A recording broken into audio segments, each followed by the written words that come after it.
Hello, everybody. Welcome back to Teeter Talk. I am Alex. I am Ben. And welcome to episode 2. Officially episode 2. That's right. That's right. Yeah, I got a lot of things to talk about today. We're going to start up with some movie news and then move on to some things, some recent shows that we've been watching. Do some semi-reviews of them, what we thought of them, things like that. Yeah, there's a lot of stuff this week. Oh, yeah. There's a lot of stuff. Yeah, I'm looking forward to digging into it for sure. Oh, yeah. Probably, arguably going to be the biggest week of television in 2025, I Amen. think. Yeah. So, first and foremost, movie news. Movie news, yes. Okay. Looks like X-Men 97 Season 2 has officially been announced to release in 2026. Nice. Yeah. Nice. Also, a show we love very much, Your Friendly Neighborhood Spider-Man, has been greenlit for a Season 2 that will also premiere in 2026, as well as 4 seasons that they've locked down. Oh, wow. They've locked Interesting. 4 seasons, so yeah, that's pretty awesome. Yeah, I saw the costume and like character concept for Gwen, Spider-Gwen. Really? So they're introducing her in Season 2? Yeah. Oh, nice. Yeah, that posted a while, like almost right after the first season finished. Oh, did it really? Yeah. It could have been fake, but that's what I saw, and I thought it came from like the official website. I watched one of the Escape Pod podcast episodes today, and Alex, the hat guy, he had X-Men 97 as his top MCU project ever. That's his number 1? Ever. Yeah.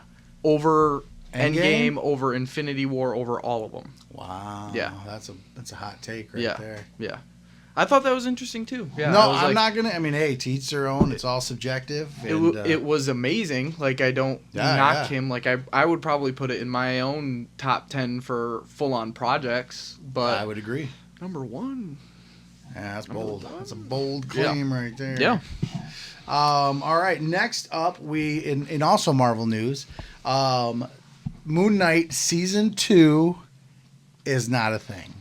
So they've officially canceled all talks of Moon Knight Season 2. Really? Yep. They're going to use him in the future. So for all you Moon Knight fans, he will be back. But it's looking like a Midnight Suns project. Oh, interesting. Okay. So another kind of Thunderbolts team up where he will be primarily one of the main heroes, which is kind of disappointing because the way the first season ended, with that Jake Lockley. What a teaser at the end of that to introduce that character and then just leave it. Now, granted, I'm sure fan outrage and that kind of thing will lead to us getting to know Jake Lockley better in future installments of whatever he shows up in. But yeah, I was kind of bummed to hear that they weren't doing a Season 2. I think that of all of the Marvel IPs they have out there, I think Moon Knight would be great for returning seasons, especially with the different personalities and whatnot. I agree. Yeah, I think they set up a lot for Season 2 of that show. I guarantee they had plans to do a Season 2 at the time. I know. But yeah, I mean, I rewatched Moon Knight recently, and I didn't like it as much as I did the first time. Really? Yeah. Okay. I still thought overall it was an enjoyable show. But yeah, it just didn't sit right with me the second time for some reason. I gotcha. I've seen it twice myself. First time, obviously, you're just kind of getting caught up with what's going on, and then the second time you go back because, obviously you can tie everything together. Right. I will admit that it loses steam at some point. Yeah. It really does. Yeah. I wasn't a big fan of the kaiju battle at the end. Yeah, me either. That kind of, I actually at one point I thought that was like a battle that was happening kind of, I don't know how you'd put it, like in the magic realm where like not everybody was seeing it, but I thought in the second one it's clear that they're giant and fighting in the middle of Cairo or wherever the hell they're at. Okay. Yeah, that's where it lost me. That I thought a lot of things were great. I thought the CGI of the alligator god I thought was really good. They did do a good job with him. They really did, and I mean, when you have things like She-Hulk and then things like that, it's kind of... how are you going to give such a random characters such good CGI, and then a big She-Hulk character. They couldn't even nail the twerking, man. Yeah. Yeah, I don't get it. In other movie news, actually this is TV news, and you've probably heard this already being such a Office fan as you are, but Oscar Martinez will return in a spin-off of I did see the next Office show. Yes. That's cool. Yeah, I'm excited. I'm not expecting much from it just because, I mean, it's going to be so hard to get it like the original and have it, I mean, as entertaining or even close to as entertaining. They feel like it was a really big lightning in the bottle moment for that. But yeah, I'm excited to see how that goes. Everybody has to understand that this is the Office connoisseur here. This kid lived and breathed the Office. I mean, I can't tell you how many times you've probably lost count of how many times you've watched that. Oh yeah, I mean it was at the point where I was just like turning it on for it was like the only thing I would turn on for probably 4 years straight. I was gonna say for years. Yeah. Prior to COVID. Yeah. Anytime I would go in this boy's room to shut the TV off at night, it was always The Office playing. Yeah. You could set your watch to it. This kid always had The Office playing. Yeah, anytime I was watching TV, it was The Office. Okay. And it was it's to the point where I can almost recite not the entire script, but pretty damn close. Not bad. For each episode. Yeah. Oh sure. Yeah. What's do you have a favorite season? Yeah, it's probably around. It's either season 4 or season 5. Really? Yeah, it's to the point where Michael's still there, but like Pam and Jim are together at that point. Dwight, they are together? Yeah. Okay. Yeah. Dwight and Angela are having their on and off fling and stuff like that. Yeah, and then especially when after like Michael Scott. The whole Michael Scott Paper Company where he starts his own company. Right. After that, when Pam comes back as a salesman and Aaron gets brought in as the receptionist, that's like my favorite. Is it? Yeah. Okay. Yeah. Yeah. It's a great show. I have nothing against that show at all. I've always been a fan. Oh, in other movie news, James Cameron has announced that the third Avatar, Fire and Ash, will be released this Christmas and will be longer than Avatar The Way of Water. Damn. Right? I know. Wow. James Cameron's got a lot to say. Jesus. No, I mean, if there's anybody that can pull it off and anyone I trust with a 3-hour plus runtime, it's James Cameron. Yeah. I remember when Titanic came out. Yes, I'm that old. I was absolutely intimidated when I saw the runtime. Yeah. I was like, who wants to sit in a theater that long? At the time, we had no idea it was going to be the biggest grossing movie ever, and I would then go on to see it 10 times at theaters. So yeah, we'll see. My tickets are bought for that movie. Yeah, I'll definitely go see it. I've said before that I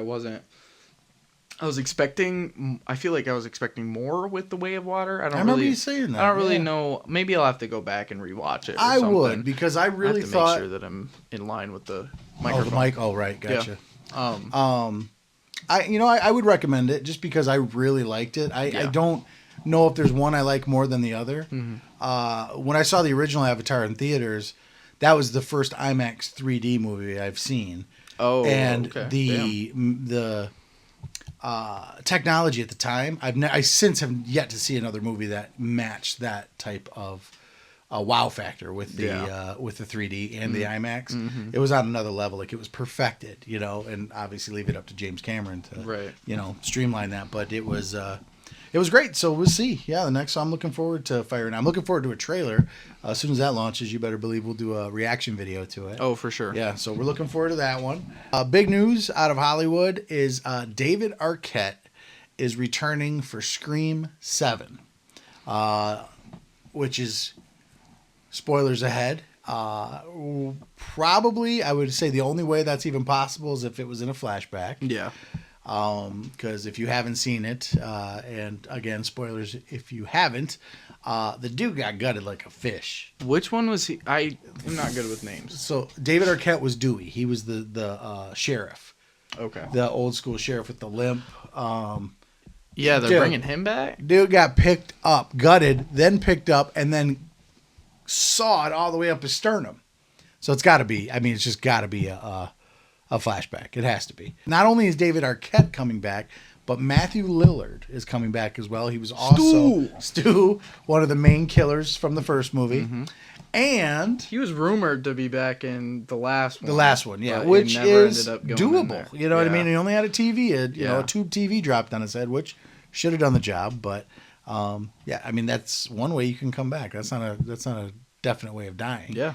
And also Scott Foley's coming back, who was also a killer from the third movie. And from what I understand, he got lit up pretty good too. So I'm not sure. Maybe it's a dream sequence where they all come back to hunt down. And I do believe Neve Campbell's back this time. She sat out the last installment because of a pay dispute. And Courtney Cox, because she's got nothing else better to do. Didn't she die in the last one? No, she got stabbed up pretty good. Yeah. No, she was on a stretcher at the end getting loaded into an ambulance. So she's fine.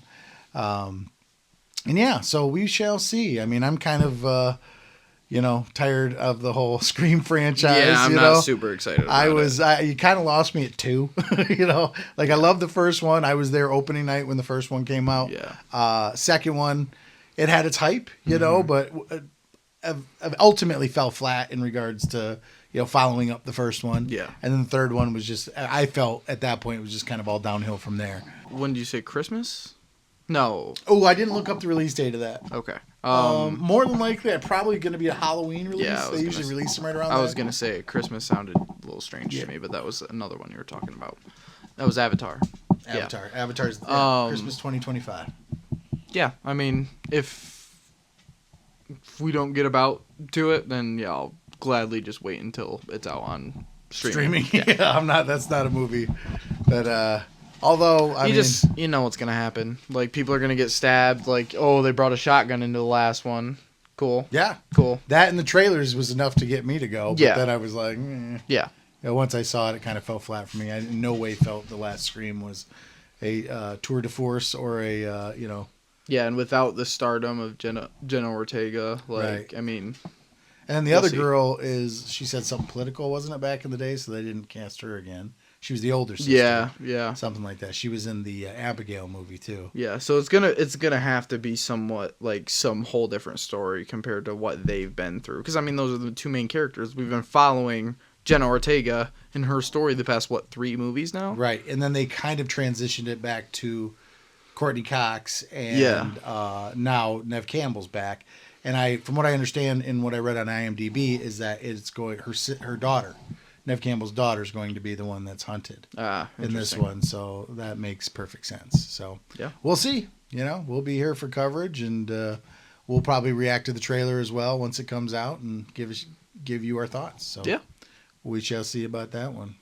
Yeah, there's a lot of big shit to cover here, like with Daredevil. First 2 episodes. Daredevil Born Again. Yep. First 2 episodes have launched. So, first 2 episodes. Dude, I loved it. I mean, I did have my problems with killing off Foggy and writing off Karen. Okay. Spoilers. Sorry. Let me just. We should start calling this podcast like spoiler alert. You know what I mean? Yeah. We're always giving up spoilers. You know that when you're tuning in. Yeah. Well, okay. So I'll do like a no spoiler thing. So no spoilers. They made some crazy decisions. It's gonna make a lot of people turn off the show immediately. I feel like with that, because it was a big part of advertising to bring the show back. Mm-hmm. So yeah, that's gonna be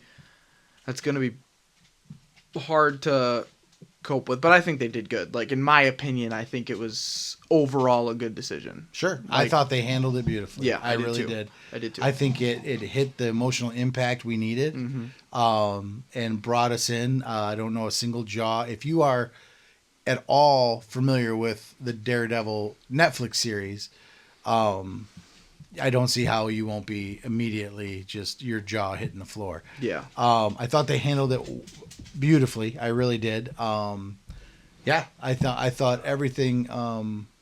The first 2 episodes, if they're any sign of what's to come, then we're in good hands. Yeah. I really do. Yeah. Yeah, I'm super excited. I loved it. Like, the action scenes are so cool. I love that they're using his powers more in this show. Sure. Like, you can see, and it was kind of almost like a Peter Parker sense, like his Spidey sense, when, like, in No Way Home, when the camera kind of zoomed in on him, like that scene where he's listening into Foggy's phone call. Yeah. And it started zooming. That kind of gave me like a spider sense kind of thing. Did they not do that in the original? Because I'm only 3 episodes in. I'm rewatching the original series on Netflix. I'm only 3 episodes in, and I guess I didn't notice that. I thought it was beautifully done. The first 2 episodes. Cannot wait for the third. Can't wait to see what the rest of the season brings, honestly. Yeah, I'm so excited. I think that the way they have things set up is going to be really entertaining, like with Daredevil juggling this Fisk and then this Muse character that's coming in. And to answer your question, you're rewatching the Daredevil Netflix show right now? Yes. Yeah. I mean, what I noticed of it, they don't show his powers as much as they do in like a this visual one. reference of his powers. Right, Gotcha. yeah, like they don't show him using them a lot. Okay. Like he's just kind of a person in a lot of scenes. He's kind of just tuning in. Yeah. You just kind of see him looking and yeah. say, okay. And then that seems to be what I'm remembering. Yeah, now. and then with this show, you see so much of it. Like, I mean, he when he's walking with his date and then hears the TV in the bar from outside. Mm-hmm. Like, that's great. Listening to Foggy's phone call scene, that's great. The first scene that we see him in the suit, when it's like the twist and you hear him, he's rooftops away, he's blocks away, but he can still hear that phone call, and he can still hear the phone call with Blind Spot, or the assassin. Bullseye. Yeah, Bullseye. Yeah, I keep getting those mixed up. But yeah, you can hear that from blocks away, and I'm just loving the way that they're using those powers, or like the small hints of him when he was cooking dinner and it was dark in his entire apartment. That was cool. Cool little cool little pokes like that. Or when in the bar when him and Bullseye are fighting, and then the lights go out, and he's just like, he's not even fazed by it. He just keeps going. Yeah. It doesn't bother him. Yeah, it doesn't matter. Yeah. We might as well talk spoilers at this point, because we're kind of like name dropping. And explaining scenes and whatnot. I truly hope they don't do the faking Foggy's death. I know I've heard it's a plot point in one of the comic books. I haven't read it, so I don't know if it pays off. I don't know any of that, but I feel like with such an emotional gut punch that happens, that to fake his death would be to kind of, I don't know, delegitimize that death. You know what I mean? Yeah. To make it less impactful. Mm-hmm. Because honestly, I thought that the scene with him getting shot, including all of the fight in there where Bullseye just throwing shit at different people, you know, and he's doing everything he can to stop it. And the fact and the beauty of it was him listening to Foggy's heartbeat every few seconds. And like checking back mid-fight, like looking out the window to listen into exactly, it. like turning his head out, Yeah. listening for Foggy's heartbeat. And I'm sorry, like I get goosebumps thinking about when Charlie Cox, when he finally takes his last heartbeat, and Charlie Cox screams the way he did, and the way he rested his head on Bullseye, like when he's screaming "why," was some of the best work that I've seen Charlie Cox do. And I'm telling you, I've seen a lot of Charlie Cox's work, not only in Daredevil, but in I think he was in Stardust, a couple of other movies. And I always thought he's been great, but he elevated his performance in this show. That scene is like that scene right there is probably like one of my top 5, maybe not top 5, but close to it, of scenes, and just scenes in general in MCU history. I might even say in general in television, because not only are we immediately wrapped in because of Foggy and what happens to him, but the way it keeps going, where we're like, what? Okay, because you cut back to Karen. Karen's, checking on. Karen was great. Karen, yeah, absolutely. She was phenomenal. Oh, my God. And she just, sold it. And the way it kept cutting back to Foggy and the look on Foggy's face, and then back to Daredevil. And I don't know of a scene that was staged more brilliantly. Yeah. You know what I mean? It was a powerhouse of a scene. Absolute I agree. Powerhouse. I 100% agree. And the way he just throws him off the roof. Oh my God. I was like, I sat back in my chair like, oh my God, perfect. And the way he did it, it was just like right after Foggy takes his last heartbeat. He's like, there's no fucking point anymore. Yep, exactly. Just throws him. Dropped his ass. Yeah. You know what I mean? And yeah. that whole episode was just a powerhouse. It was amazing. That whole show has been great so far. I'm so excited for more of it. Like the final fight scene in episode 2. Yes. Amazing. Oh, it's so fast, but he just whomps on those guys. And it's I love that story that they're doing with the crooked cops and that guy. Same. I loved that. And I love that like he just fucked up 2 cops. Oh yeah. Like unmasked. Are they dead? Unmasked. Oh, I don't know about dead. He fucks them up good. I don't think he's gonna turn into that. Like I don't. Well, think I know, but he threw that one guy down on the shoulder. On the shoulder. Mm-hmm. And, oh my gosh. It looked like it, but yeah, I don't know. I would be amazed if they were actually dead. Sure. But yeah, like he was Matt Murdock during it too. Yeah. Like he's getting into some shit. Yeah. These guys survive. Clearly, they're gonna, obviously, identify him. Yeah. But it's self-defense. Yeah. He's just got to, he's a lawyer. He'll figure it out. He'll get himself out of it. Yeah. Which is another cool aspect of the show. Yeah. More thing to say about it. Sure. I'm very interested. Matt's love interest, his girlfriend's involved in both of the antagonists so far. She's their marriage counselor. Well, she's Fisk's marriage counselor, and then that's when we got introduced to Muse's character first. He was at her book signing. Oh right. Like they're both connected by her. Like she's the connection to Daredevil from them. That's a good point. Yeah. Both of them. That's a good point. I'm looking forward to seeing Muse's involvement in it. I'm not familiar with him at all. I think the design of him looks awesome. He's a psycho. Yeah, that's what I've heard. I've heard the kind of a gist of what his powers are per se and what he's known for. Yeah. And I think that's very cool. For those who don't know, the Muse is basically a serial killer. Is he superhuman? Yeah. He's got superhuman abilities, speed, strength, things like that. But he happens to be a serial killer who's also an artist and paints with blood. He was in that scene of Fisk's painting on the wall. That was supposed to be him painting that. Yes, it was. Okay. Yeah. I remember that now. Yeah. And there's a little shot right after the whole Foggy situation where Matt's walking through his apartment getting ready for work. On the news in the back, they're talking about like murals that are basically appearing overnight and stuff. That's supposed to be him. Gotcha. Yeah. Okay. Yeah. I'm looking forward to that storyline. I want to see more of it, of him in episode 3 though, because we've only been introduced that one little bit. So True. I want to hear more. I want to see more. I agree. Real quick, I want to talk about some highlights for myself. I know I mentioned that I thought Charlie Cox's performance is amazing. Mm-hmm. I think you can tell Charlie is happy to be home with the MCU because he's given it his all. Oh, yeah. He's not dialing it in. Nope. He is taking what he's already established and just elevating it from there, in my opinion. Yeah. Same with Vincent D'Onofrio as Fisk.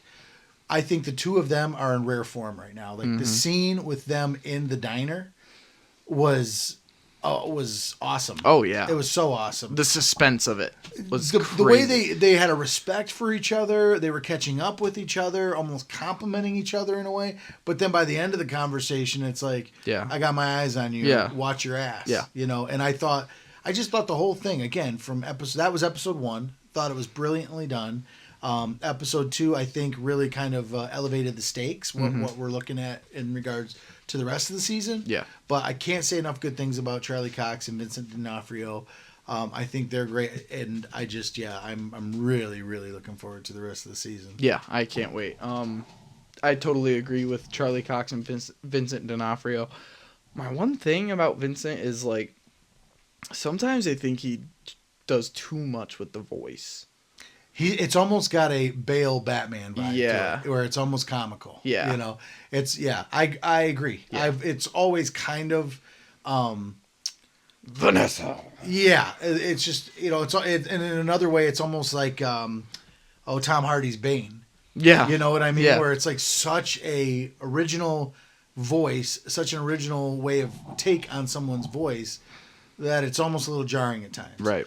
However, I think that if you watch seasons 1 through 3 on Netflix and then compare it to what he's doing now, I think he's toned it down a little bit. Oh, I agree, but I think it's still there. I agree. Points. I think in the first 3, I was like, oh, geez. And it's my biggest issue and my biggest distraction with, like, if I'm watching The Dark Knight, which I think is a phenomenal movie, one of the best superhero movies ever made. Yeah. But as soon as Bale starts talking as Batman, I'm like, oh, God. Yeah, I agree. Just do the goddamn voice changer like Affleck did. Right.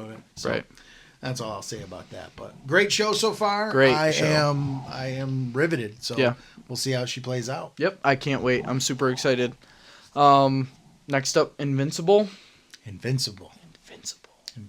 Wow. So This keeps getting better. Yeah, I mean, we haven't talked much about all of season 3 yet on the show.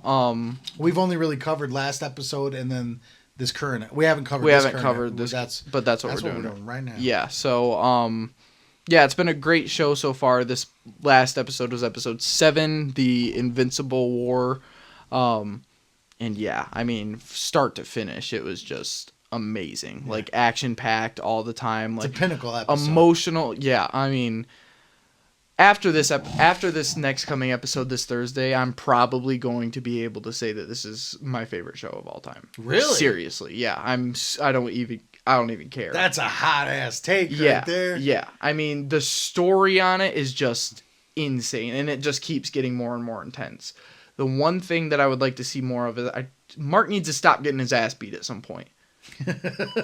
At some point, he needs to stop getting his ass beat. I mean, he kind of. I thought he was going to get his ass beat way more by all the Invincible guys. Like, I feel like he kind of did a decent job all the other against... marks? Yeah, gotcha. yeah. But yeah, he's definitely going to get his ass beat by Conquest. That's for sure. Oh, I can't wait to see that fight. Oh my God. Cannot wait to see it. That's tomorrow, right? No, that's Thursday. Thursday, son of a bitch. Yeah. But yeah. Let's talk about that. Negan. You know, I didn't even know that was Negan until I paused the show and saw it on Amazon. When you pause the show, it gives you everyone's in the scene. And I saw him there. I was like, and then I went back and listened to it, and I'm like, oh, that's him. Oh, I think it was a perfect. Like I've probably said this in the past, but I know only a little bit about the Invincible comics. I know nothing. Yeah. I knew who Conquest was. Like I knew his motive and like when he entered the story and everything, so I didn't know that he entered right after the Invincible War. I think that's crazy. I had no idea about that. Yeah, like didn't just give him a moment to breathe. Oh my God! And Cecil said it. Cecil was like, "They're not gonna give us time to rebuild." Right? Yeah. Like, exactly. Yeah. As soon as he says it, it kind of like cuts to him. Yeah. Out in the street, and then the shadow goes over. Yeah. Yeah. Yeah. Yeah. So that's gonna be insane. That's this fight for the next episode is supposed to be like, if not the biggest fight of the entire show. Really? Oh yeah. Even more so than him and his dad? Yeah. Really? Yeah. Oh, I'm looking forward to that. Yeah, it's insane. But to talk about this past episode, this is where they put the animation budget. You can tell. In this coming episode or this last one? These last 2, I guarantee it. Because the animation was much better this past episode than it was in I'll have to go back and watch before. it. I haven't really been focusing on the animation too much because I kind of expected what they've been giving us, and stuff. Yeah. And again, we've had this conversation. I don't think it's bad animation per se. I think it's very DC animation. So I've been watching the DC animated movies for years. Yeah. And you'll run into a few that are just, you can tell the budget was a bit higher. Mm-hmm. But they all seem to have kind of this almost like Saturday morning animation vibe to it. You know, a little bit more elevated, but still around the same thing. So I've come to get used to it. I don't necessarily rip on the animation too much. I've tried to tell anybody that's hated on the animation, I've tried to tell them, like, it's Invincible. Like, think about how good the last 2 seasons have been. They're not going to just throw it all away with animation next episode. Like, oh, no. Yeah, it's going to be... Certain episodes are bad, but think about what's happening and what happened in episode 7 and what's going to happen in episode 8. Like, Sure. That is where you need to put your budget. When Mark's punching through his little bots and stuff, that's when I started to notice it. I was like, okay, yeah, this is getting, action's getting good, the animation's getting better. And then the shot with all the variants of Mark, their faces looking at the catastrophe, just cutting. Oh my god, that was great. Yeah, that was awesome. I'm rambling, but I also think that Steven Yeun in this past episode could deserve an Oscar. Honestly, an Oscar. Oh my! He voiced every single variant. No, I think he does good. I'm not taking away from him. And he made it like he made each and every one individual where you could tell the difference in their voices. Yeah, that's so impressive, especially for a cartoon. Yeah, you know what I mean. Yeah, it's one thing to do it live action. Yeah, where you have makeup and you have facial differences that you can ticks and things like that. Yeah. But yeah, you're right. I think, as just voice alone, I thought he did great. Like, you're playing in arguably the biggest episode of your show so far, you're playing the protagonist and the antagonist of this episode. Numerous antagonists. And you did amazing. Yeah, like, numerous. Yeah. I mean, he's high on my radar. I love that guy. He's great. I mean, he's doing great work in this show, that's for sure. I love him. So what are your thoughts on this past episode?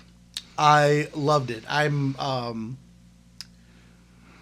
eagerly looking forward to the next one, which is, I mean, that's all you can ask for from a good series. Been a fan of this series since the beginning. I'm not always the guy. I mean, I know we've talked about animated movies like crazy lately. It's just the animation game has gotten to a new level lately. And with Invincible, I remember being sucked in the first season. Yeah. The fight between his father and him was amazing. At the same time, disturbing. Yeah. And I mean all the above. And it was just such a shocking difference from what's been out there in the past that you just can't help but watch it. Right. Now, I honestly didn't think after season 1, I'm like, how can they keep this going? How does this have longevity? And they've managed to do it. Like, I managed to come back for season 2. Well, yeah. They are very accurate to their comics. From what I've heard, and again, this is all from TikTok and stuff, the comparisons from the show to the comic in regards to line by line, panel by panel, they seem extremely, extremely dedicated to, bringing that to life, sticking to the source material, which I give them all the credit in the world. Again, I don't know anything about the Invincible world, the Invincible universe, but I'm intrigued, I'm entertained, I'm a fan of the show. Yeah, I really am. Yeah, and I love the craziest part is that, like, I've seen these TikToks of where it shows where we're at currently in the entire Invincible story. Really, and we're not even halfway. Really? Yeah, we're not. Have even they ended halfway the series? Is the comic? Yeah, the story's done. Is it really? I'm pretty sure. Okay. Yeah. There's 3 like big volumes that you can get, and we're like literally maybe a 10th into the second one. Wow. Yeah. Well, cool. I mean, I'm glad they're sticking to the source material. Obviously, it's got legs. It's going to go a ways. Yeah. Yeah. No, it's a great show. It really is. Anybody that hasn't seen the show, don't let the fact that it's animation dissuade you.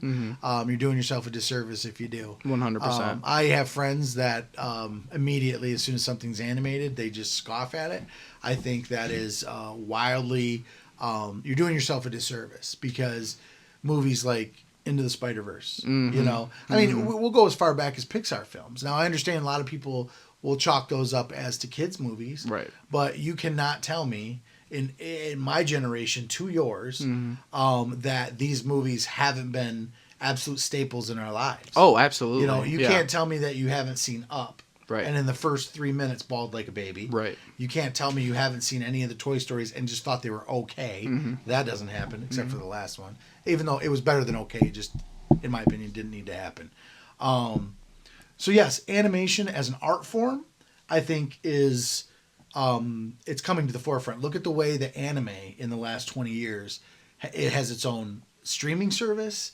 It's on Netflix regularly. They have their own section for it. Yeah. So it's going nowhere, and it's just another medium to tell these stories in a fantastical way. Sometimes not so fantastical. I've seen movies, art pieces of art. Like one was called Tokyo Godfathers from, I think we're probably going on 20 years now that movie's out, and it was one of the best at the time animes I'd ever seen. And it's not anime action by any means. It tells a very small, very isolated story, and it was beautiful. A perfect example is a movie that just won Best Oscar animated film was called Flow. It was about, I watched that. Mom, actually, your grandma told me that was something I should watch. Really? And I'd seen it, on the different streaming services, and it intrigued me. And then when I heard it was up for awards, and of course with grandma's referral, I watched it and I thought it was beautiful. I highly recommend it. I thought it was really good. But I'm rambling. What I mean to say is, as animation as a whole, don't scoff at it, people. Give it a chance. Not all of it's going to be great, but not all movies are great, But it is a art form. It is a certain style of media now that is not going away. And there are some beautiful and amazing stories to be told with that art form. So. Oh, yeah. And for example, I'm not even a big animation fan. I wouldn't call myself a huge animation fan at all. Right. Like, main ones that stand out to me are like the Disney and Pixar, and then Spider-Verse, and now Invincible and stuff like that. But I don't watch anime. I've never, other than Naruto when I was a kid, and then you were a big Naruto The Last fan. Airbender, if you consider that anime. Yeah, well, that's just beautiful storytelling. storytelling. Amazing. But one of the yeah, best shows of all time. But yeah, this show is just, all of these animated shows and projects that I've listed is just it would be, there's no way you could do better live action. No. Hell, sometimes they can't do it live action. Right. Look at Shyamalan with The Last Airbender. Yeah. Oh my God. Steaming pile of turd. Yeah. Fight me. I don't care. I will. You're high on Shyamalan too, aren't you? In my opinion, he's had maybe a handful of decent movies. Oh, okay. I thought we all thought The Sixth Sense was on another level, and it was. It's great storytelling. Yeah. Twist at the end, blew us all away. He followed that up. I think it was Signs was the next one, which is another good movie. I think it has its issues. I think a lot of people hold it up to this holier than thou level, which it's not at, in my opinion. Then after that was Unbreakable with Bruce Willis, a good movie. Yeah, that was good movie. Yeah.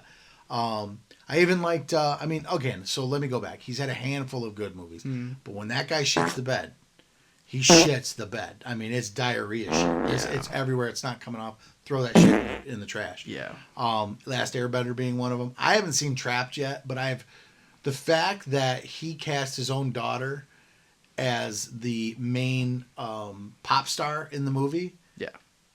Makes me not want to see it. Yeah. You know what I mean? The nepotism in that. I'm the same way. Yeah, the nepotism of it. Nepotism alone just pisses It's me almost it's almost like you're making a movie to promote your daughter's music. It's almost exactly. Now I know a lot of people that will say, and I haven't seen it, so I can't weigh in one way or the other. I'm just talking about the impression that I get going into it, knowing what I know about Shyamalan, knowing that half the time I think he strikes out. I don't think he really lands it at all.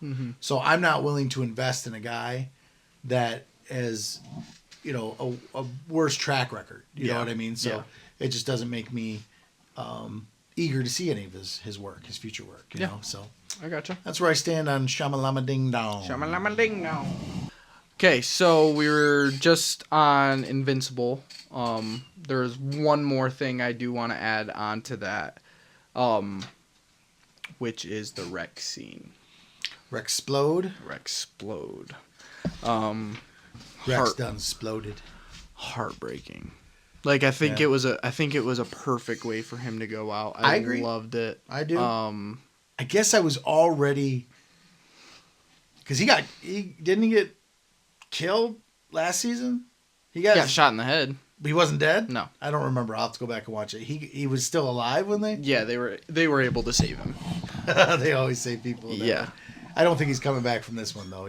No, this is where he dies in the comics. Oh, he does? This is it? Yeah. Oh, okay. Yeah, they have a funeral for him and everything. Okay. And, yeah, it was a great scene. Oh my god. I knew it was coming too. You had to. You knew by that wound that he had that he wasn't gonna. There was no way that he was going to be able to stand against Mark, any version of Mark. I could tell as soon as he was at Ray's apartment helping her move in. I was like, oh, he's dead. Yeah, they usually have him do some kind of like. When he said, "I'll be right back," I'm like, nope. Yeah, I'll be right back. Yeah, nope. Line. No, you won't be. No. Yeah, it was tough. I guess I kind of saw it coming, but I mean, he held his own right up to the very end. The thing that got me was just the aftermath of it, like Billie Eilish when the party's over starts playing, and you see interesting choice of song too. Yeah, I mean, it worked out great. Beautifully. I felt the emotional impact from it. Yeah, yeah, I thought that was kind of. And then Ray's in her car right under the bridge when it explodes. Yeah, and then. I forget what the boy's name is. Like the robot that copied Rex's body. Yes. I forget his name, but like even seeing him look over and he's like, "Oh no." Like even that, like he's a robot. Doesn't even know feelings quite yet. 100. Right. Like he's still getting that part of him. I don't remember his story all too well. I need to go back and watch them all. But I hear you. I just Yeah. Just even seeing him, like, just that song. I mean, it gave me, seeing that, like, I almost teared up when that song started playing, because that's when the emotional impact just hits, and it starts right when he explodes. Oh, yeah, too. Right at the top of the bridge. Right there. Yeah. And yeah, like, it gave me the same kind of, like, heartache and emotional impact of, hearing Rihanna's "Lift Me Up" in Black Panther 2. Really? At the end of it. Really? Oh my god, it was crazy. Yeah, wow. Like it affected me pretty hardcore. Wow. Yeah. Wow. Yeah. No, it was R.I.P. Rex. It's too bad he's not coming back. Yeah. And they're just he was finally getting like his props. I mean, in season 1 he was his character arc was coming. He was he's like the womanizer, and then he was coming down to where he actually was in love with, what was her name again? Ray. Yeah. In love with Ray, was wanting to do right by her, and that kind of thing. And, that's a perfect character arc, in my opinion. Yeah. Right before they go out, they're doing all the right things, in line with, what the right thing is. And then he had to go and blow a skeleton up.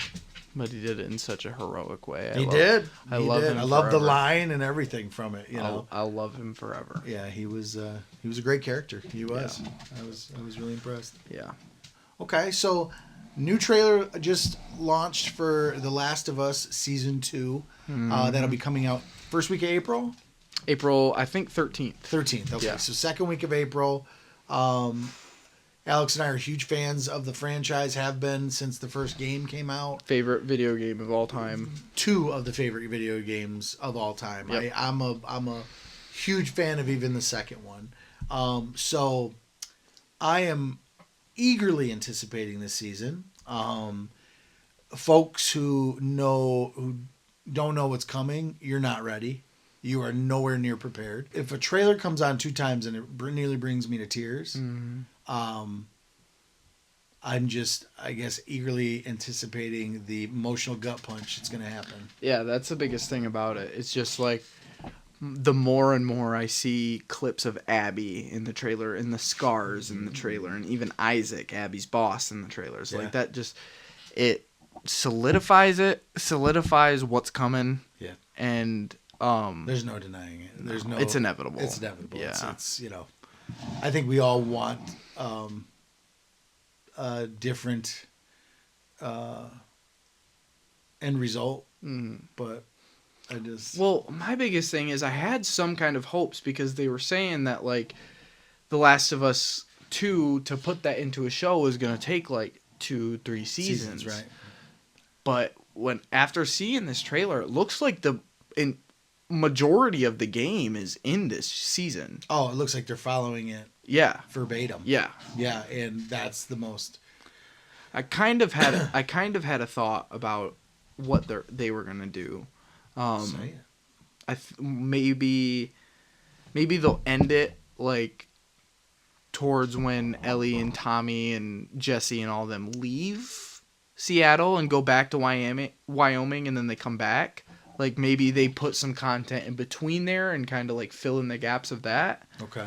But other than that, I don't really know what else they're gonna do unless they just make new original story parts. Well, you could tell there was a few scenes where they are. Yeah. One of which being the horde, the raid that on happens. Jackson. Yeah, that was not in the game that I remember. Nope. Yeah, but it's like, just for again, for those that loved the first season, which I think we all did. Mm-hmm. I know I did. I think it's some of the best television that's been out. Episode 3 being one of the best episodes of television I've ever seen. Yeah, agreed.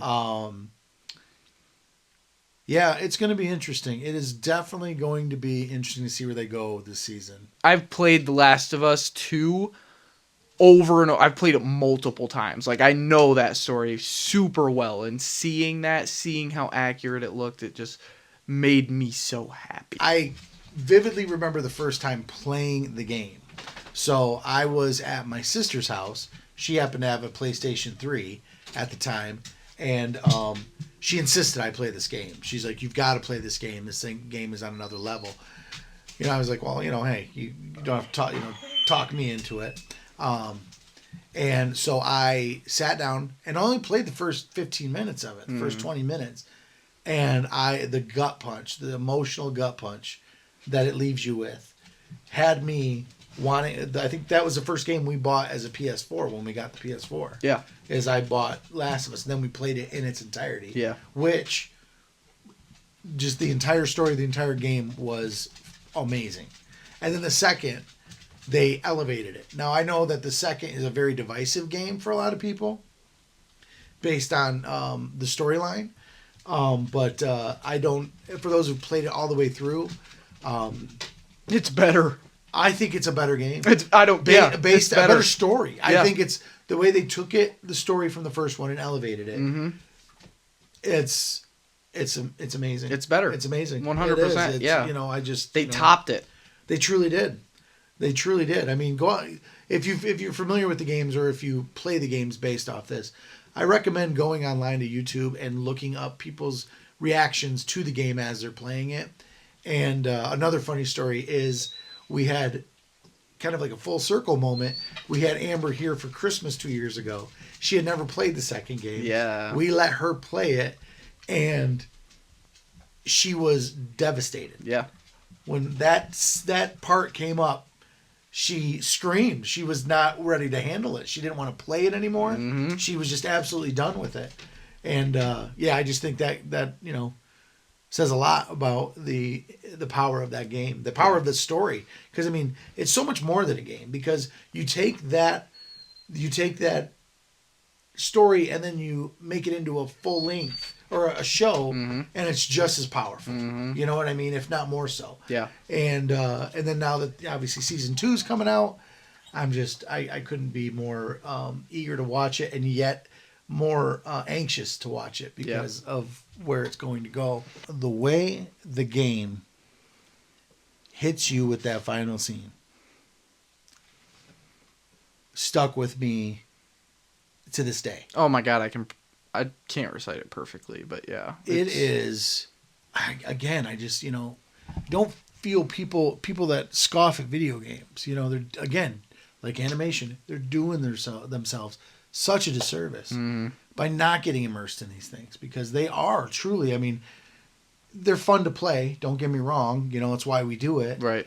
But it's so much more than that now. You know what I mean? It's like you've got a story that you're vested in. Yeah. You're invested in these characters. And these are I don't want to say real life situations, but they're situations that life or death. They're not, in a lot of ways, they're not fantastical. Yeah. I mean, in that regard, you can relate to the people that they are Mm-hmm. and the choices that they make, Mm-hmm. whether good or bad. Yeah. And it sticks with you. You know what I mean? I'm not a huge gamer, as you well know. I like to play, but I'm much more of a OCD kind of guy, or I should say ADHD, where I just need a first-person shooter and I'm happy. But when you immerse yourself in a game like The Last of Us, it's you're going on a journey. You're going on the story, and it's a tough story to see from beginning to end. Dude, I've had friends that like don't play games often or anything like that. I've had friends I've introduced to The Last of Us, and they would text me like updates about the game. Like they were playing it every day, and they were telling me at school. This was like in high school and stuff like that. But at school, they're like, "Dude, I'm just waiting for the day to be over so I can go home and play some of that game." Yeah, like it's that impactful. absolutely. I couldn't agree more. Yeah. It's a great game. If you have the means, go out, purchase it. It's worth the money. Trust me. This dude, I'm telling you, he's doing everything he can to sabotage tonight. Just the little noises he makes. I guarantee it shows up on microphone. Oh yeah. Yeah, so that's another Roscoe interruption. If you're into storytelling, like, give it a shot. You don't even have to be into a zombie plot, Right. at all. Like this That's isn't so secondary, like the whole zombie aspect of it. Because, as you all know, my girlfriend, she's so kind of over the zombie stuff that she doesn't even want to give it a try. Yeah. And I'm like, honey, you are doing yourself a disservice. Like, let us get to episode 3. Once episode 3 plays, if you are still telling me you have no interest in this, I will gladly throw up my hands and say absolutely. But let's get to episode 3. I mean, it does. It starts off letting you see a world that has been ravaged by this infection. But the best thing about this show is that is something that is possible. Yeah. You know what I mean? These cordyceps and stuff like that. The way that they explain how it's done. all realistic. And we're not talking flesh-eating zombies. We're not Right. talking any of that. We're Right. talking about, how it takes over the brain, and then all it needs to do is just further the infection. Yeah. That's all it wants to do. Yeah. So it's like that basis alone sets it apart from the zombie movies. I mean, I get they still attack in swarms and stuff like that, and that's a scary thing into its own, but there's just so much more in that story. Yeah. That's just the backdrop to the story. Yeah. Everything else is like, for those that watch The Walking Dead, like The Walking Dead was zombies every week, but you still had a human element to it. People, and their relationships. This is that times 10. Yeah, I've been trying to get Bree into it. That's my girlfriend, for those of you that don't know. I tried to get her into it. Remember for my 19th birthday in Chicago when we played it? Yeah. Yeah, it was like episode 3 or 4 or something. Still haven't finished it. No. That was 2 years ago. Yeah, okay. Yeah. I mean, Well, same with Allie and I. We sat down, we watched the first episode, and after that, she was like, nah, it just seems like the same zombie thing to me. And Yeah. I just couldn't. I'm like, oh, just give it a couple more. it's like that one meme where it's a miner walking away all sad, and then like literally just an inch away is just diamonds and everything. Right. Like it's Yeah. just, you're so close. That's what and with most shows, when I give a show a try, 3 episodes is what I give it. If it can't pull me in 3 episodes, then I'm done with it. Yeah. But I find a lot of good shows because your first episode, that's your what do they call that? That's your pilot. So you want to impress with that, and then the second one they tend to reel it back a little bit, get you introduced to the characters more. And then the third one is when they kind of all meld together. You got if it's action or the main plot mixed with these folks that you're getting to know. And I think again, The Last of Us delivers in spades. I just can't recommend it enough for those that haven't seen it. Do yourself a favor, watch it. It's a great show. Give it a shot. Yep. That show I would rate. I wouldn't give it a full 5 out of 5, but I give it a 4.5 out of 5. Yeah, me too. I mean, after this season, I'm probably gonna give it a full 5 out of 5. If it's very possible. I mean, I'd like to see the next season. I think that's maybe why I'm holding back. I don't necessarily think it's an all-out perfect show, but it's damn close. Well, real damn Close. Like real damn close. I'm literally in my head trying to think of Flaws. flaws with it that I just, and I really truly can't. Yeah. Now, I'm sure there's people that will disagree with me all day, and it's probably, I need probably a rewatch to see where those, faults are. But I was blown away by the first season. And I don't think maybe I'm a little biased because of the game. I'm such a fan of the games. But at the same time, I thought I could separate myself from that. Well, my biggest thing, like when we were hearing about the show being released, I was scared. Like I was scared that they were gonna do it a disservice. Like I knew Neil Druckmann was involved in the show part, so like I had some faith there. But yeah, I was just like, how are you gonna make something so perfect and try and redo it in either the same way or even better? Sure. Like how are you gonna even do that? But yeah, they knocked it out of the park, and I can't wait for more. I know. I can't wait. Now we're going to... It's kind of been a Marvel-themed episode, but we're going to go in and talk about our Marvel top 10 MCU films and then top 5 MCU shows. Let's do it. Let's do it. Okay, number 10, I have Doctor Strange. I really liked it. I mean, a lot of people... I thought it had good reviews when it first came out. A lot of people are coming back to it saying it's not very good. I disagree. Yeah, I do too. I think it's great. Number 9, I have Guardians of the Galaxy 1. Okay. I mean, all-time classic. Like, that was the first... Guardians of the Galaxy was kind of the first addition to the MCU that was a far reach. Like... Yeah, I agree. Yeah, I mean, they had not quite conquered space or anything like right, that. Right, yeah, they... swinging for the fence. They added Winter Soldier, who was Captain America's best friend, and stuff like that, but these were completely different people. Yes. And, yeah, outer space, intergalactic type of people, and they did a beautiful job doing so. Yep. Number 8, I have Black Panther. Okay. Black Panther, all-time classic. Rest in peace, the great Chadwick Boseman. Amen. He did amazing in that. Yeah, one of the all-time best MCU movies, in my opinion. They just did a beautiful job representing what Wakanda was, like putting it into a concept, into a picture. Did a beautiful job. Loved it. I agree. Number 7, I have No Way Home. All-time classic. Andrew, Tom, Toby, all on the same screen. I thought it was a great rendition of Spider-Man. I think it's the best live-action Spider-Man film. Okay. I think even without Andrew and Toby in that movie, it would probably be the best live-action Spider-Man film, in my opinion. I got you. Number 6, I have the original Iron Man. Okay. All-time classic. Great. I've probably said all-time classic every single one on this list so far. It's okay. I say phenomenal to everything. But so it's yeah, okay. It was amazing. Like, there's no doubt about it. It's the first idea that you've gotten of this what could be universe that this has turned into. And, I mean, they started off great. Number 5, original Avengers. Okay. All-time classic. But yeah, seriously, like first time you're seeing all of these heroes that you've seen in their own movies all together on screen. They did it beautifully. Mm-hmm.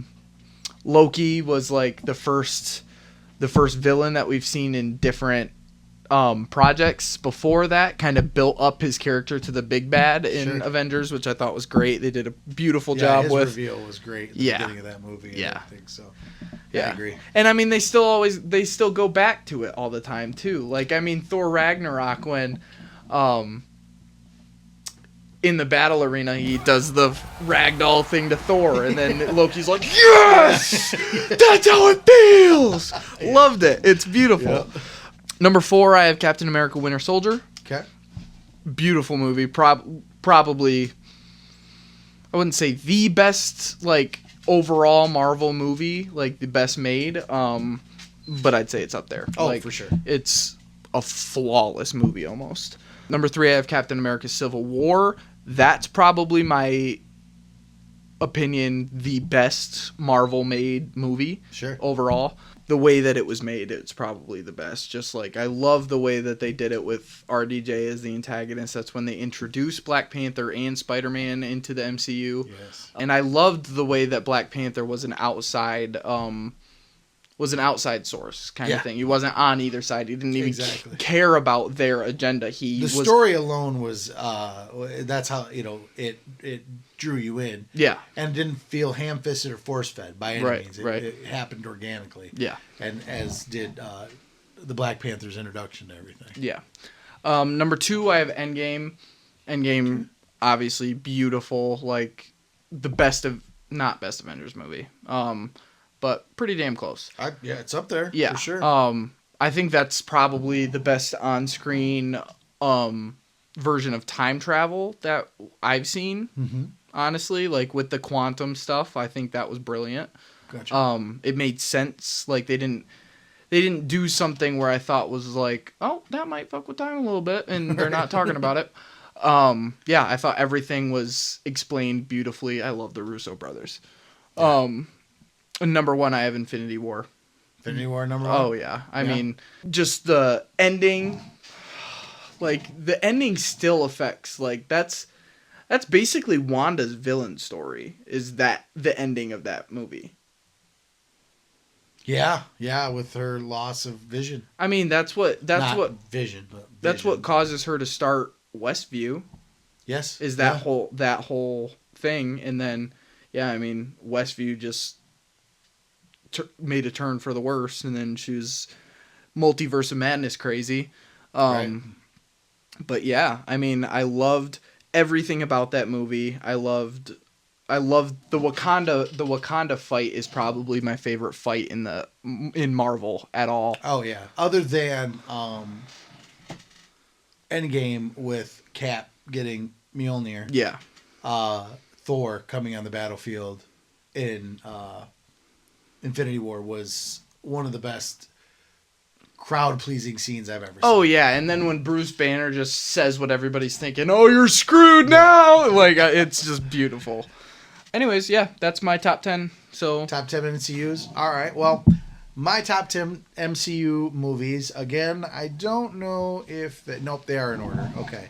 So, I have Spider-Man No Way Home at number 10. Okay. Love the movie. Obviously, I'm a big fan of it. It is not my favorite Spider-Man movie. Spider-Man 2 is my favorite Spider-Man movie with Doc Ock.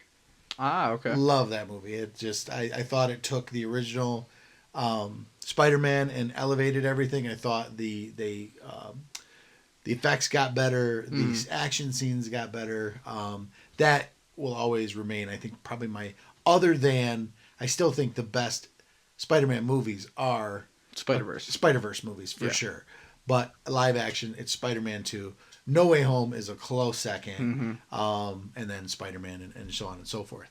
Okay, that is number 10. Number 9, I have Iron Man, the original Iron Man. Okay. Love it. Love RDJ. He took that role and just ran with it, and nobody else could have done it the way he did it. Nope. There's just no way. There's no other Tony Stark. Nope. I have at number 8, I have Deadpool and Wolverine. Wow. I know. It's in my top 10. Yeah.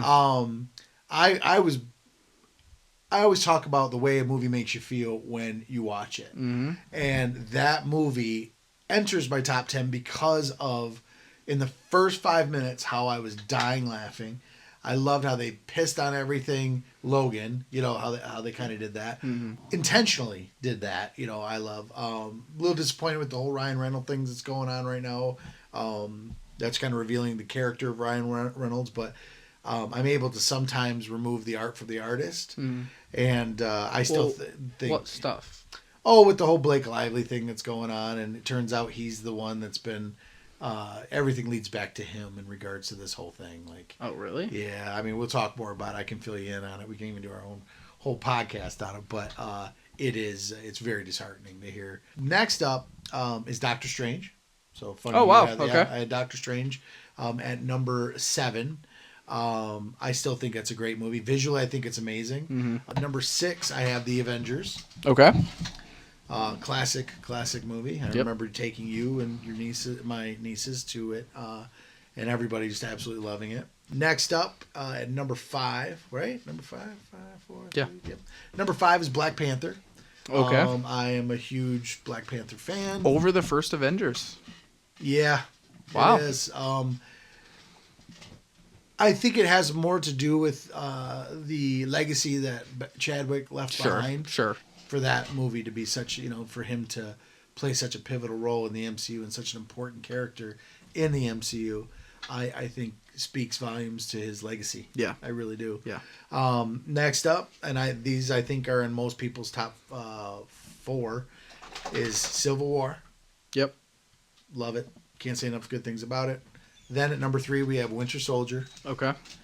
So we have ours flipped. I have Civil War over Winter Soldier. You have Winter Soldier over Civil War. Yep. Interesting. Okay. Yep. And then it's the 2 Avengers. It's Endgame and then Infinity War.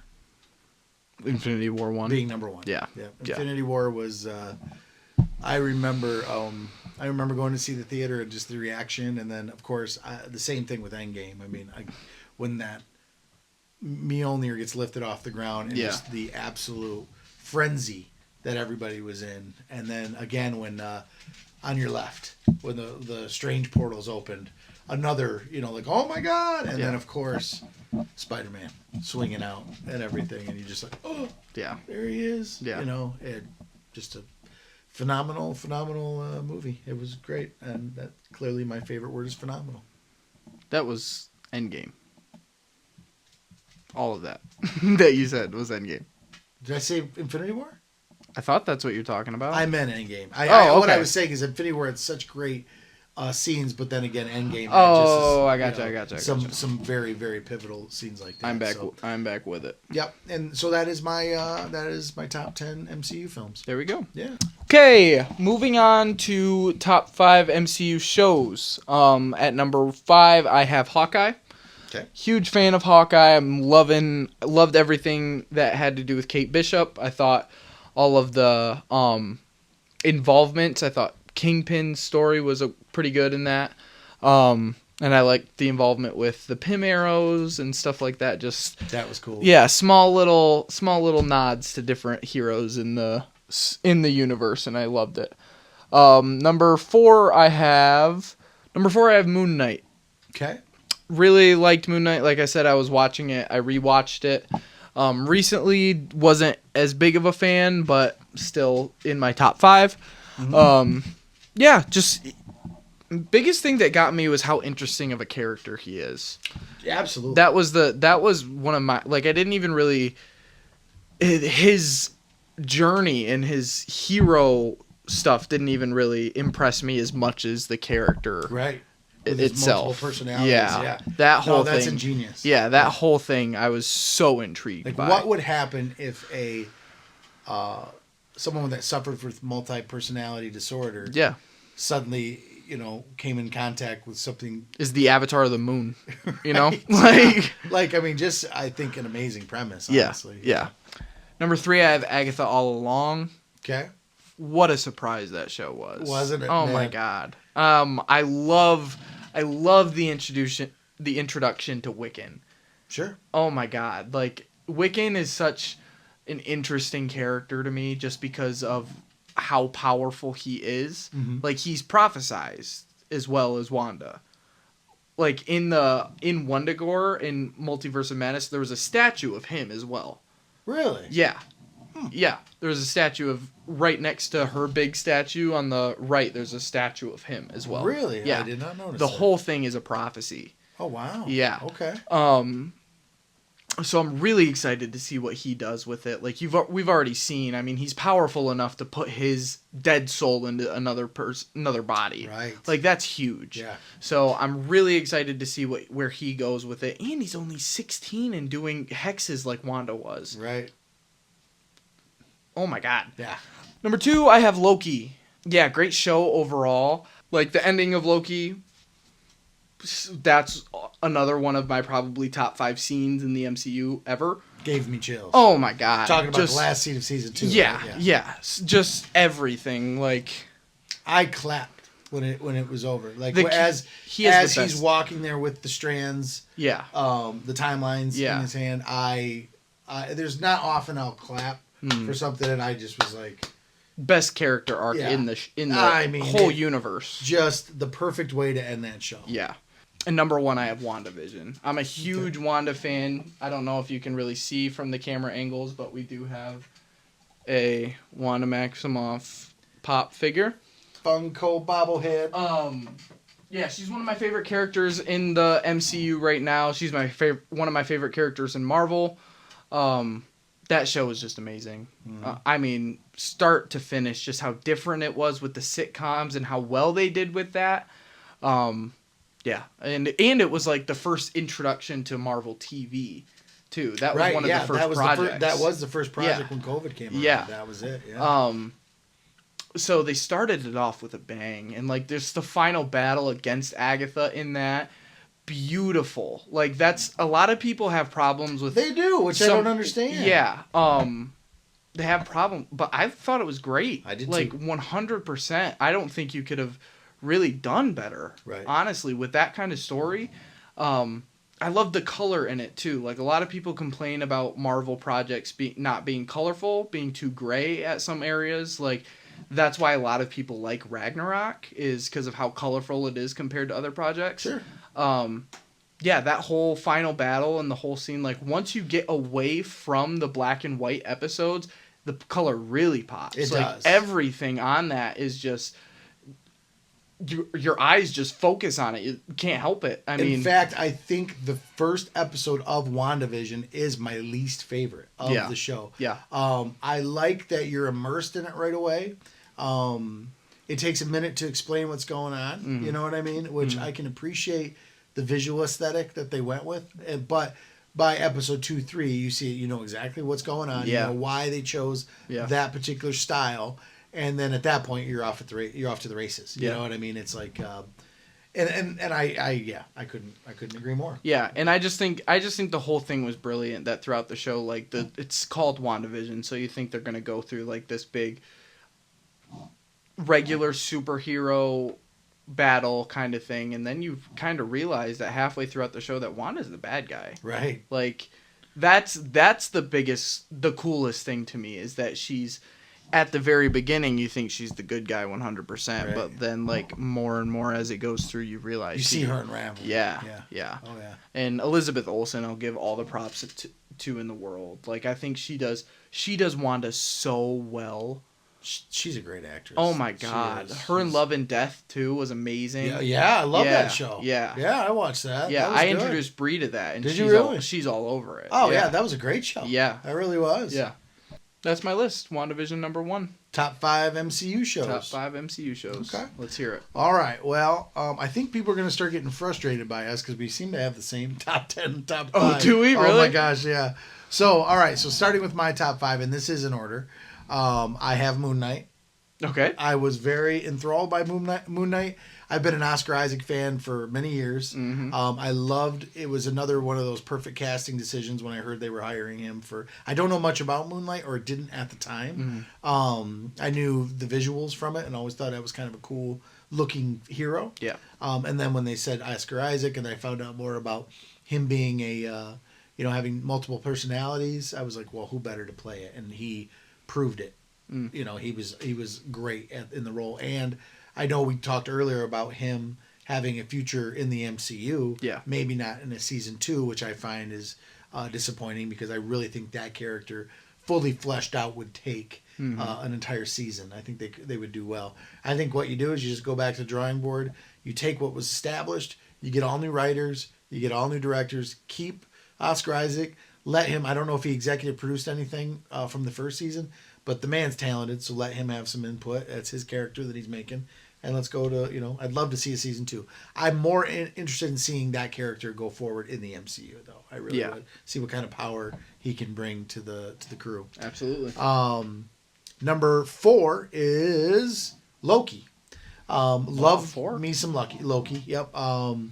The first season, I think, took a little bit for me to get into.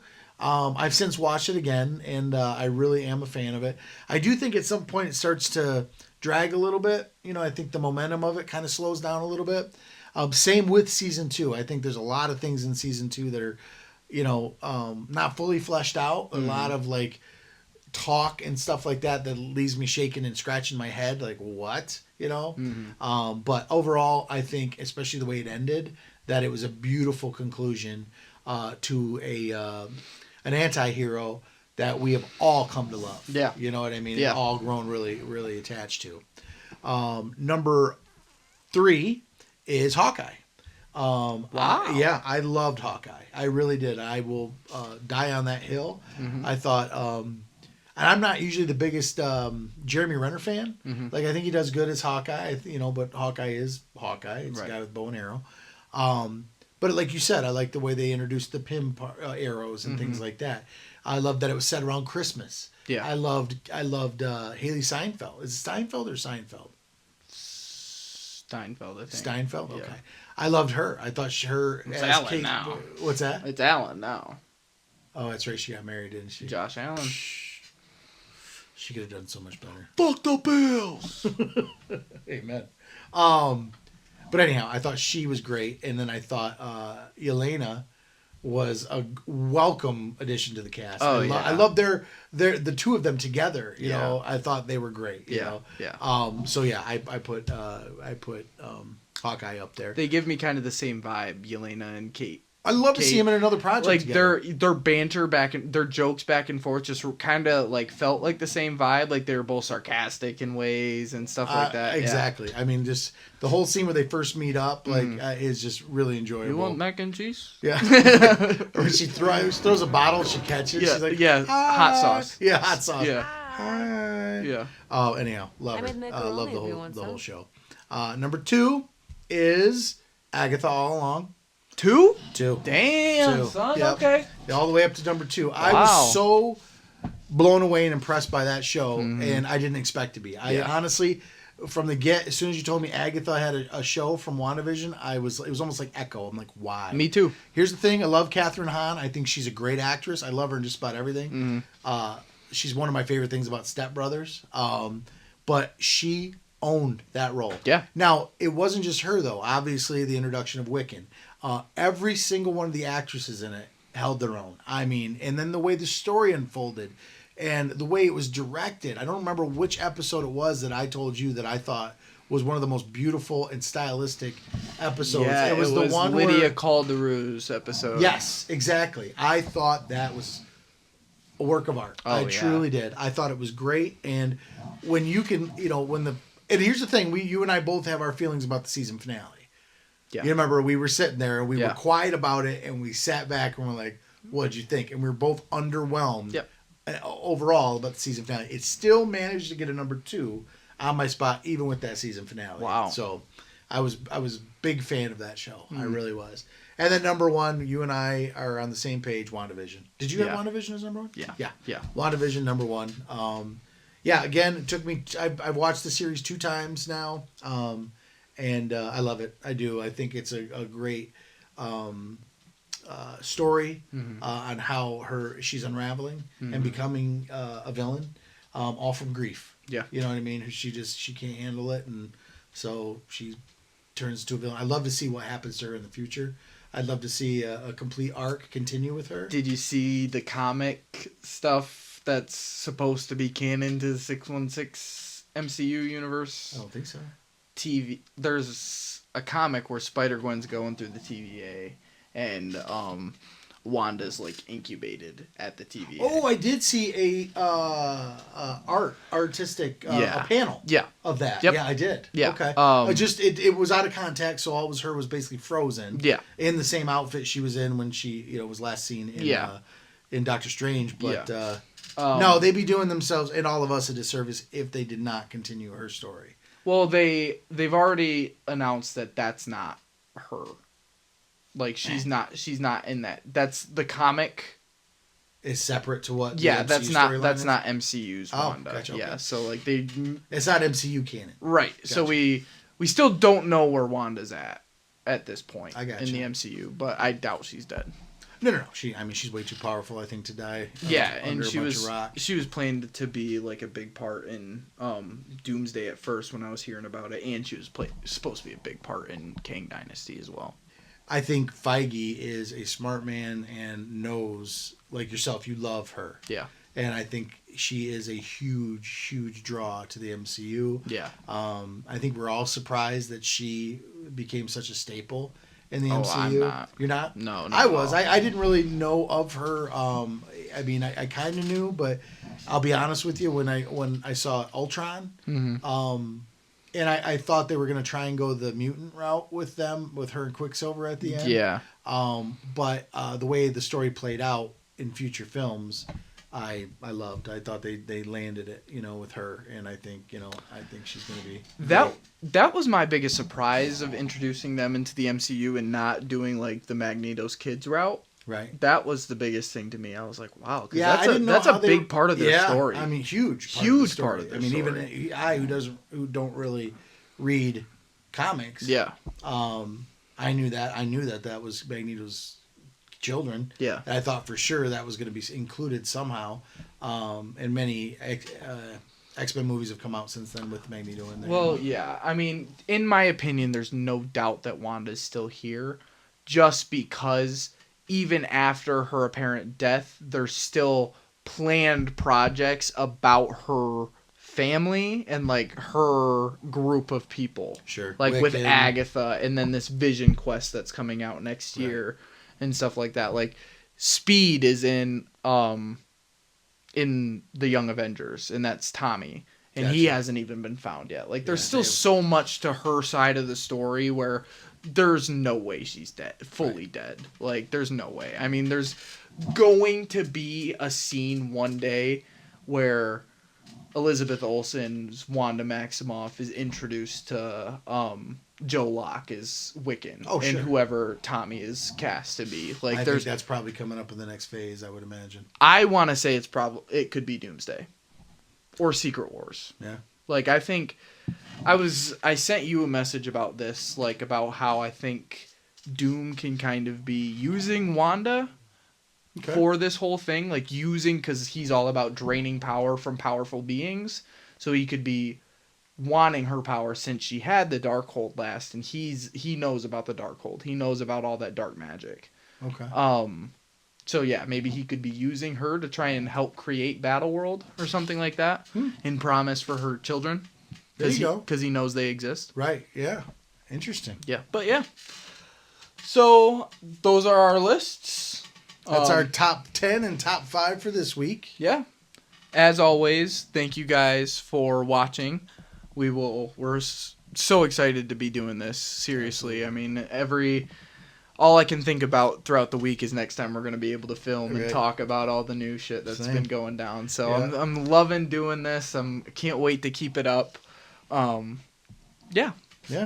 Just overall very happy. Absolutely. We can't thank you enough for joining us on this episode of the Teeter Talk podcast. Stay tuned. You can find us on Instagram and TikTok as well. Just look for the Teeter Talk podcast, and visit us again soon. Next episode, we will be covering the finale of Invincible Season 3, the new episodes of Daredevil. Two main ones that we'll be talking about here. I mean, Invincible's almost up, but Daredevil is going to be one that we'll start talking about weekly. Week to week, absolutely. So yeah, stay tuned. We're keeping an eye out for anything we can talk about. Yeah, really. and if there's any topics you'd like us to cover, feel free to add them to the comments below. Yeah. We'll be happy to take any suggestions you might have. So we can't thank you enough for joining us on this episode of the Teeter Talk podcast. Please stay tuned and come back and join us again.